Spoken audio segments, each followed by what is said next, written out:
All right, yes, I think we're good. Welcome to week 3 of the Wellness Challenge. We're just about there, and it's cold. Thank you so much for braving the cold today. I'm wearing the jersey because it is hockey day in Canada this week, and like we were just saying, unfortunately we got very cold weather. This morning I was out at Centennial School and they were doing, Ron McLean had all these alumni, and it was awesome. The kids were singing and playing music and chants and poems around the theme of courage. And on my drive back, I thought, courage? Well, I think those who are participating in the Wellness Challenge have lots of courage. First of all, courage for coming out on a super cold day. Thank you very much. Courage to anybody that went to the aquatic center this week. I'm not too sure if you froze when you were in the water, but those passes do last until Sunday, so enjoy them. Courage to sign up on a team to do a wellness challenge, because sometimes that is a fear of ours. What if I'm not as good? What if somebody compares? What if I don't get my fruits and vegetables? I don't sleep, I can't exercise. But the courage to say I'm going to try it anyways. And the courage to talk about mental well-being and mental health. And that's what the Lunch and Learns have been about. So whether it's that courage just to do one little thing to make your life a little happier or healthier, or perhaps if you're struggling with anxiety or depression, or maybe you're not, but you could have the courage to help somebody else. So Mackenzie is here today to speak to us on anxiety. Thank you very much for coming, and all of our presenters have been from Saskatchewan Health Authority. And then the other thing I want to say to the viewers at home, thank you for watching, and I'm going to reveal it on video, which will be up by tomorrow, but I'll also send an email to all the team captains. As of 5 minutes ago before I walked down, we have one team that is leading at the mid-results. So if you give me a drum roll. All right. As of today, it is the Cooperators Crushers that are leading, but that does not mean that you don't have the courage to continue the next 2 weeks and see if you can pass them, and even if you can't, it's still the fact that we are all trying to be a little healthier and work on our wellness. So I'm going to pass it over to Mackenzie. Thank you so much, and enjoy the warmth. It's not too cold in here right now before you go outside. All right, thank you. Good? Yeah. Okay, yeah, thanks Val. So yeah, I'm Mackenzie. I work with the Saskatchewan Health Authority. I'm just going to let you guys know I've worked mostly child and youth my whole life. So lots of the stuff when I was making this presentation, I'm like, oh, everything's so childish. So just bear with me. A lot of my examples are to do with kids, and but we can, be kids ourselves sometimes. So hopefully it works out. So yeah, everyone can follow along. I did give you guys kind of a copy of the slideshow without my notes, so and then there'll be time for questions at the end too. So just a basic, what is anxiety? So as defined by the DSM-5, some of the symptoms, excessive anxiety and worry, difficulty controlling the worry, restlessness, feeling on edge, being easily fatigued, difficulty concentrating or mind going blank, irritability, muscle tension, sleep disturbances. So many people feel anxious from time to time, especially during times of stress. However, if you worry excessively, so much so that it interferes with your day-to-day activities, you may be experiencing more than just normal anxiety. So I really want to stress, because this is a big thing when we give presentations, people are like, oh my gosh, that's me, right? So check, check, check. If you have everything on the list, it does not mean you have generalized anxiety. You can just be feeling anxious today. You maybe just feel anxious because something's going on in your life, right? So don't get too caught up. Again, we want to stress, like, is it ongoing? Is it interfering with, work, play, home life, right? So that's really important to keep in mind. There are periods in our lives where we might experience peaks of anxiety. Again, like I said, just stressful times. And we might notice these symptoms. This is really normal. And again, just knowing that anxiety kind of stops us from doing our day-to-day activities, that's when we want to look at treatment. Okay? Different types of anxiety disorders. Of course, there's all sorts of different types. So I just kind of picked the most common ones, the ones we see the most at mental health. So generalized anxiety, pretty basic. Sorry guys, I'm trying to follow along on both, but I think I'll stick with this. Generalized anxiety disorder is excessive worry around a number of everyday problems for more than 6 months. So again, it might be that it started out, maybe you started renovating your house you started experiencing anxiety, but then it continued on for months and months, right? So if it's just a situation, probably not generalized anxiety disorder, but if it continues for, you know, 1 month or 2, even 3 months, you may want to look at that. Social anxiety disorder involves intense fear of being embarrassed or evaluated negatively. So again, people tend to avoid social situations, isolating at home, stuff like that, right? Phobias. A phobia is obviously around a specific thing, like an object, animal, or situation. And then PTSD, post-traumatic stress. I'm sure you guys have all heard of this, but this is more to do with like flashbacks. We see a lot of like nightmares, night terrors. Yeah, we see this a lot more so with like a traumatic event. So just as an example, say you were bit by a dog. Again, this is kind of a child and youth thing, but if you were bit by a dog and then you were having like flashbacks every time you seen another dog, right? OCD, this one, lots of people don't know this is an anxiety disorder. So again, just obsessions, compulsive behavior. And then panic disorder. So this is pretty specific to just experiencing mostly panic. And then agoraphobia is the fear of being in a situation where a person can't escape, right? Okay. Just some stats for you guys so I can kind of normalize anxiety a little bit because we all have it. So by the time Canadians reach 40 years of age, 1 in 2 have struggled with mental illness. Males have higher rates of substance use, while women have higher rates of mood and anxiety disorders. Canadians in the lowest income group are 3 to 4 times more likely than Canadians in the highest income group to report poor or fair mental health. And anxiety disorders are most common in all of mental illnesses. So it's kind of what we see most coming through the clinic. Mostly for kids, this is what we see is anxiety. It starts at a young age and then, you know, kind of builds up. We definitely see that if kids are anxious, mom and dad are probably kind of anxious too, right? So, because though this is the silver lining with anxiety, because anxiety is the most common of all mental illnesses, it's so easily treated.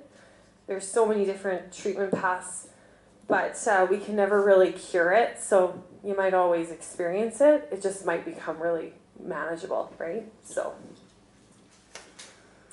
okay. Bear with me here. I have a little video I want to show you guys. Hopefully it works. Oh. We can learn a lot about mindfulness from the animal world. Oh no. Because animals are natural. The volume's working? The volume's working, but I can't. How would I get this to show on the big screen? Now. I thought it would just pop up. You might have to hit escape and then go to your other screen. Yeah. Escape the presentation, you mean? Yeah. That might scare you. I'm like, I don't know.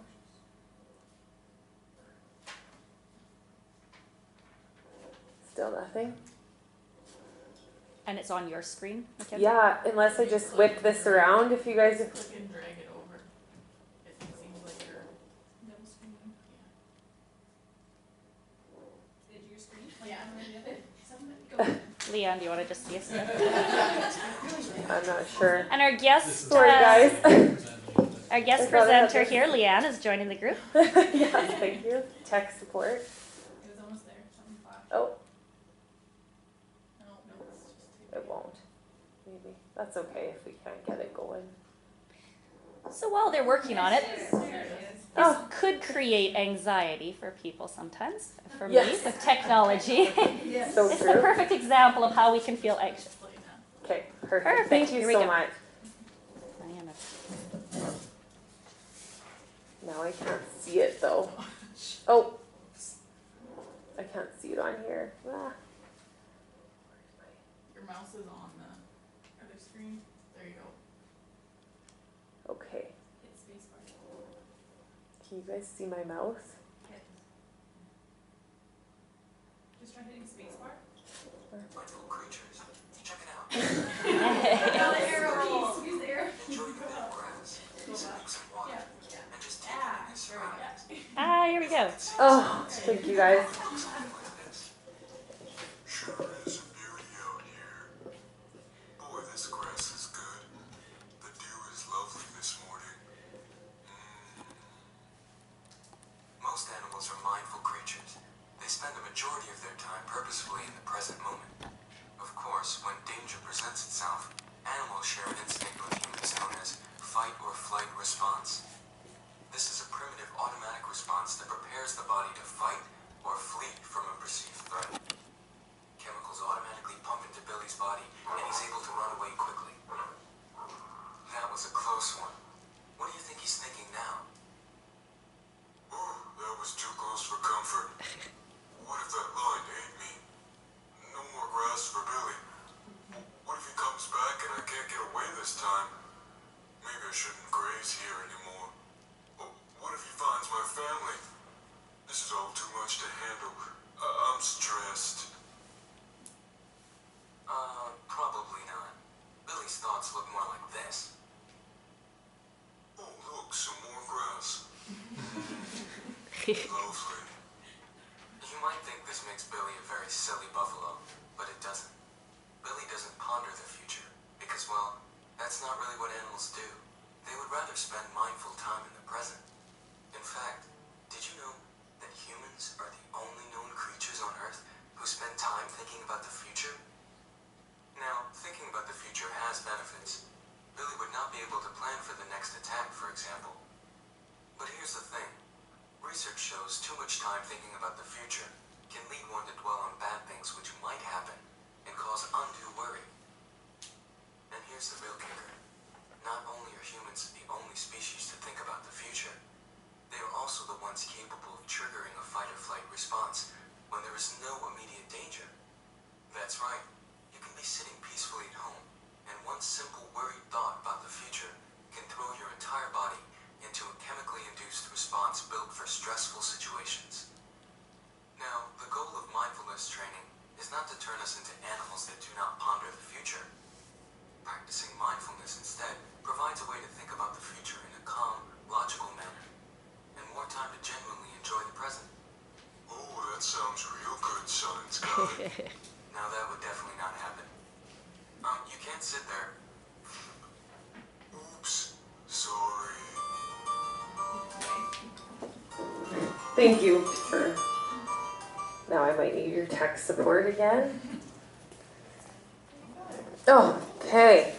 All right, so yeah, that was a really kind of silly video that I often will show kids. So just kind of explaining the fight or flight response. So we really do need that fight or flight so that we recognize when we're in real danger, right? But also our fight or flight can kind of be sometimes engaged when it doesn't need to be, right? So for those of you who don't know what the fight or flight response is, the fight or flight response is a physiological response to a stimulus which our bodies consider dangerous or life-threatening. This response, also called the acute stress response, is familiar to most people as the intense feeling of anxiety, shaking, and fear that can occur when our bodies prepare for a possible emergency. So just imagine you were hiking in the woods and you came across a bear. What would you do? Do you guys have any thoughts? Run? Anyone run? Bear spray? Okay, yeah. Say you don't have bear spray. Now we're way more prepared, right? Yeah. So some people will say, well, I run. I've had lots of kids. Kids are funny. They'll say, like, I punch the bear in the face, right? So that's our fight response, right? Probably not, but you like to think you might. So that's a really good example of the fight or flight. So if you're running, your flight is engaged, and if you're fighting, then your fight's engaged, right? So why do we need anxiety? So this is really important to remember. Anxiety really motivates us to do the things or make changes that can positively affect our lives. It allows us to expend large amounts of energy when needed and react quickly to changing circumstances. So probably if you've ever experienced an adrenaline rush, it's anxiety, right? So we definitely need that. It's really important. Some people think having anxiety is bad, but it really isn't. Anxiety is necessary. We wouldn't be able to survive as a species without it. So again, as an example, you're walking across the street and a car comes, you run or you jump out of the way, right? that's your anxiety response, and we definitely would want that to continue. Another example might be motivation. So if you guys think about like at work, if you have a deadline that you have to meet, your anxiety might kick in a couple days before, gotta get that done. It motivates us to maybe jumpstart doing what we need to be doing, right? When does anxiety become a problem though? It goes off when there's no real danger or threat. It occurs frequently, it feels really intense, and it stops you from doing fun and important things. And what is our treatment for anxiety? So there's a lot of different treatment methods, but primarily with mental health, we kind of stick to medication, therapy, and then of course your lifestyle changes. So in terms of medication, if anybody's kind of wondering about that, we ask that you talk to your family doctor, obviously, because there's all sorts of medications that treat anxiety.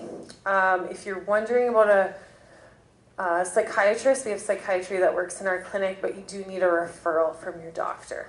So just so anyone knows that. For therapy, you can contact our centralized intake. I have the number on the very last slide. And that's how you get linked up with a therapist. You don't need a referral. You can just call that number to link yourself up with therapy. But for psychiatry, you do need a referral.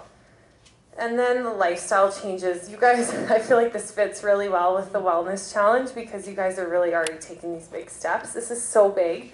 It's not groundbreaking information. You need to sleep well, eat well, exercise. All these things are really important for our mental health, and we underestimate how important they are. So one of the things that we talk a lot about in therapy is the CBT Triangle. So CBT is cognitive behavioral therapy, which is kind of the most commonly used form of therapy for anxiety and depression. So the triangle is pretty basic. Essentially, we're trying to tackle the thoughts because our thoughts affect our feelings and behavior, right? So they're all kind of interconnected. So CBT really involves learning how to change your thoughts and your actions, which is why we call it cognitive behavioral therapy. Why is this important? Because in any given situation, you have thoughts and feelings about it, and you'll behave in a certain way. These thoughts, feelings, and actions all interact and influence each other.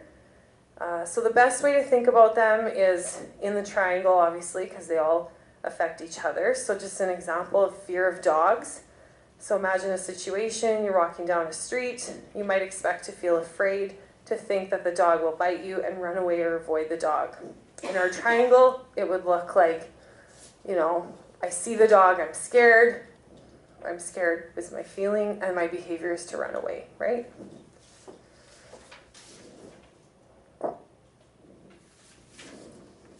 Kids, I'm just gonna stick in here. It just Yeah. makes me think of this acronym that I once heard that's called FEAR, false evidence that appears real.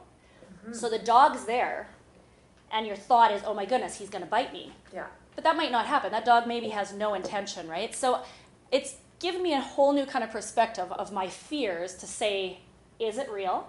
Is there any evidence saying that's going to happen? Mm-hmm. And it kind of changes your perspective on it, right? Doesn't mean that the feelings don't come and the thoughts don't come, but we can change possibly the behavior knowing it's based on false evidence. Right, totally, exactly. And that is CBT in a nutshell. So yes, we might still have the thought, we might still have the feeling, but then how do we react in a more positive way?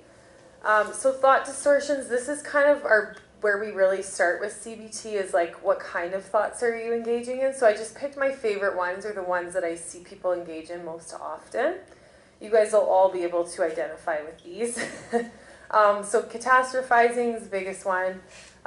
Drama queens, right? Over-exaggerating, overestimating the changes of disaster. The example, what if I haven't turned my hair straightener off and the house burns down, right? So we might go to those extremes. We're catastrophizing. Mind reading, making assumptions about other people's thoughts. We do this all the time. I could tell he thought I was stupid in that interview. So we've probably all can think of a time where we've maybe engaged in some mind reading. Overgeneralizing, again, this is sort of where we take something and apply it to everything else. So maybe we had a negative experience and then we now apply it to every experience. And the example they have here is I never do things right. This always happens to me. So always and never are really good indicators that people overgeneralize.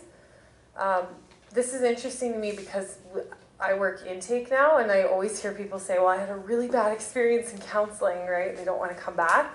So just because you had one bad experience doesn't mean you can apply it to every experience in your life. So be careful not to overgeneralize. And then discounting the positives, so somehow just not allowing the positives to count. Personalizing or blaming. So personalizing, we're really quick to kind of take the blame, even though we have nothing to do with it. So this is common with kids. I see this a lot where kids would be like, my parents fight because I'm a bad boy or I'm a bad girl, right? So that's personalizing. So maybe it has nothing to do with them, but they've somehow taken that on. Those are just a few of them. There's a lot of thought distortions. Okay, so just a couple to finish off. I just wanted to give you guys, do a couple quick exercises. So we'll just start with the breathing one. So what I'm going to do is, this is a really easy exercise you guys can do yourselves. I'm going to time us for a minute. And all I want you to do for the minute, don't worry about the timing, I will take care of that, is just count how many breaths you take in a minute. Okay? Is everyone's okay with that? Okay. And you can breathe normally, you can do your deep breathing, whatever you guys want to do. Okay? All right, go.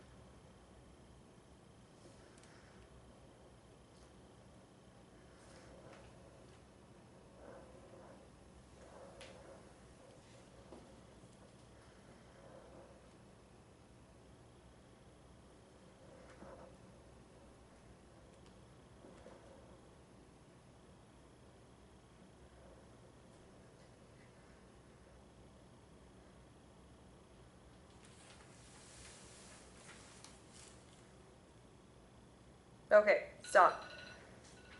Okay. Now, did anyone have more than 20 breaths? Yeah. Okay. Anyone have under like 10? Wow. Are you guys still a pulse? We're good? Okay. Really good. So basically the goal, what I always tell people is the goal is 15 and under in a minute. Okay. Because that is really kind of a resting, heart rate, and that's sort of where we want to be. Anywhere from like 15 to 20 is pretty normal. And if you didn't get that, then you just do it again. You keep doing it until you've kind of reached that, calm breathing.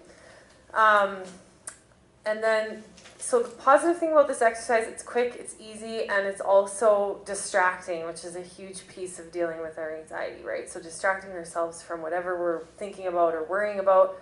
This is a great, easy exercise to do. You can pretty much do it at any time. Do it with your kids, yourselves, whatever. You don't have to tell anybody you're doing it. So, okay. The next one is with the fruit to go. Thanks, Val, for saving me. I was going to bring you guys Jolly Ranchers. That's usually how I use it. So don't open your fruit to goes just yet. So we're just going to do a mindfulness exercise. So mindfulness is about being in the moment, right? So really being present and really there. So what I want to do just to start is we're going to take a look at our fruit to go and just notice kind of things we never notice about these, right? So normally we just rip right into it. We're just going to take a minute to kind of look at our wrapper and notice some things about it. So right now I'm noticing that there's like 2 little peaks on each end of mine, which I probably have never noticed before. And then if I really feel it, I can feel the ridges in the fruit to go. Yeah. Okay, so then now that we've done that, we're just going to slowly open. And as we're opening, again, we're just noticing things about our fruit to go. How it opens. Anyone sticking to their wrapper? Kinda? Yeah. I'm not too sure if there's an expiry date. Yeah. Don't eat these, no. They're probably good. So just noticing, yeah, I noticed mine's kind of sticking. Anyone notice anything else? Is there's everyone opening properly? Having trouble, anyone? Having some trouble? Okay. Yeah, so you're just gonna, you don't have to take it out because it is kind of sticky. So now that we've opened it, we're just gonna, now we're gonna just, we're gonna take a sniff, okay? Smell it, notice kind of, yeah, mine smells like raspberries, yeah. And then also just taking a look at the actual fruit to go, like anything you might notice about it. They're really perfectly cut. So there must be some sort of machine that does this, right? So just noticing those things. Then we're gonna, this is kind of a weird one, but you can lick it. I think I did notice an expiry date, so maybe don't. Okay, don't lick it. I don't think the Probably sugar won't. can really go bad, but these Okay, are yeah, not and covered. then you would normally bite into it and maybe, you know, just let it sit in your mouth and see what it tastes like or, you know, what it feels like in your mouth. Okay. So that's it. It's basically just being mindful. So just as a kind of a side note, did anyone, while we were doing that, did anyone drift off into another thought, or did most of you, were you able to stay with just the fruit to go the whole time? Most people stuck? Yeah. So you were really mindful that whole minute that we, you know, explored this fruit to go. So that's a good way to just kind of get yourself back into the moment and ground yourself. And then the last thing that I just want to tell you guys about is the MindShift app. So this is an app that we tell a lot of people about who call in. Essentially, it's just a coping strategy. It's got like probably 10 relaxation exercises on it, and they're mostly guided, so they'll walk you through everything. So you can download it. It's a free app. When it comes up, it'll be like a blue light bulb. I just deleted it off my phone, so I can't even show you guys, but when you go into the app, you'll see a little button that says Chill Out Tools, and that's where all your relaxation strategies are. So there's guided meditation, muscle tension and release, visualizations, like there's a ton of them, and it's a really neat app to try out if anyone's interested in that. And then, yeah, that's it. And this is the number for intake if you want to get linked up with counseling. Any questions?